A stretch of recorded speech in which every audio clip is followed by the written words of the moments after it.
Hey, it's Ken Lewis. Welcome to Mixing Night. Today I'm going to show you the 3 easiest ways to ruin your mix quickly and how to fix it. As a mixer, I can tell you, I get rough mixes and sessions in from all over the world, and the main 3 things that I hear that are big problems in rough mixes and finals, I'm going to break down for you right now. But first, please like and subscribe to the channel, and let's dive in. Number 1, overcompressing your mix bus. Okay, so here's how easy it is to overcompress the mix bus. I have this song set up right now. It's Vonnie Hype Main, and it's got a heavy 808 to it. I've already got the mix dialed in to mastered level. Anything above this is just too loud. You know, you can go a little bit louder. There's a range that's acceptable, but I'm already at the upper end of loud for that range. Pushing it any further is going to be too much, and it's going to start to distort your mix. Let me show you the effect that that has. All night, mate. In the club, yeah, you know me, I'm the hype, mate. I'm the high. All night, mate. In the club, yeah, you know me. Okay, so we started at an RMS of about -8, which is mastered loud for hip hop. You know, -8, -7 would be acceptable. But I've pushed up 4 dB on the gain on the master on FGX, and already I'm at -5 RMS, and I'm distorting very noticeably, especially on the sub frequencies. And that's a pretty small change in mixland. So, you know, you've got to be really careful about these subtle things that you're doing, or, you know, not so subtle things. It's not necessarily a badge of honor for your song to be louder than the Drake song.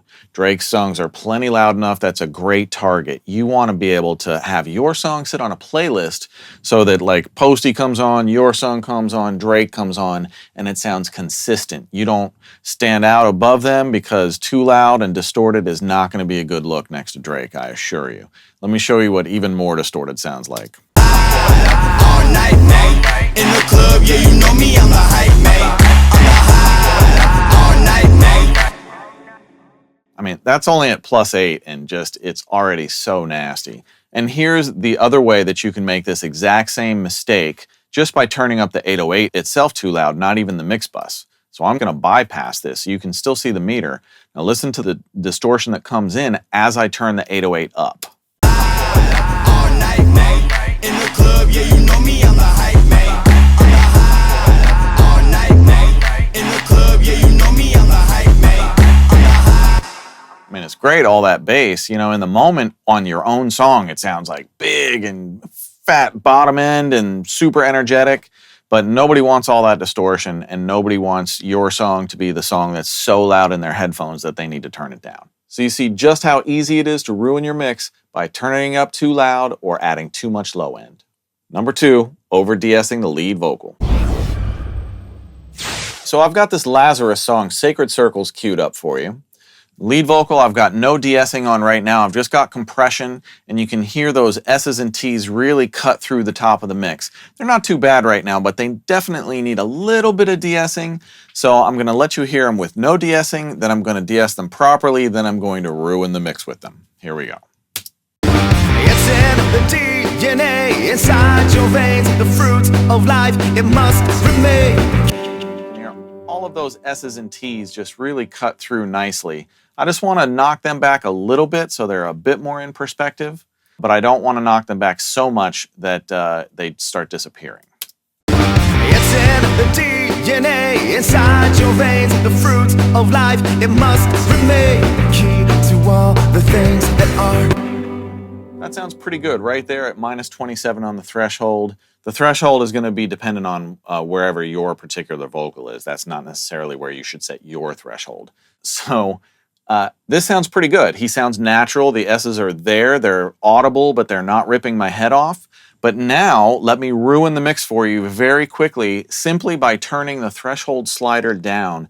And you can start to hear how the S's just completely disappear from the mix until I move the slider back up and the S's come back up and he stops lisping. So anytime you hear your own vocal sounding a little bit too lispy, you're probably pulling the threshold down on your de-esser too far. Let me show you what that sounds like. It's in the DNA, inside your veins, the fruit of life, it must remain. Key to all the things that are. It's in the DNA, inside your veins, the of life, it must remain. It's gone now. And I'm just at 10 dB down. So you see how quickly you can go from great to ruined just by moving one control a few dB. You got to be really careful, and you always got to use your ears. So if your lead vocal is starting to sound a little bit lispy, the first thing to look for is that over deesser. Number 3, using way too many plugins. You know who you are. I've done it too. Everybody does this. Trust me, you do not need a channel strip on every channel, or an EQ and compressor, or a tape sim on every channel. Hey, if it works for you, I'm not telling you not to do that. What I am telling you is I don't know a single professional who starts that way. I certainly don't. I start with a clean slate, no plugins on anything. And if you see this finished mix from Lazarus Sacred Circles, you can tell here's all of my drums, bass, all of my music. I'm very light on the plugins on the entire session until I get to the vocals. Then I'm starting to load up a bit more on vocal plugins because, you know, vocals are really hard to mix. You got to blend them into a really dense song. But the only thing that I have plugins on my session when I start is usually a few effects. You know, I'll have a few reverbs and delays set up on aux sends already, things that might inspire me while I'm mixing. But for the most part, my plugin menu is empty, and I allow the song to tell me what plugins I should add. I don't add a plugin until I hear something that's like, oh, I need to compress that. I need, you know, that needs a little bit of range limiting, or I need to brighten that up, or I let the song tell me when to use the plugins. I don't just use them randomly, or I don't use them every single time for every channel. You definitely don't need to.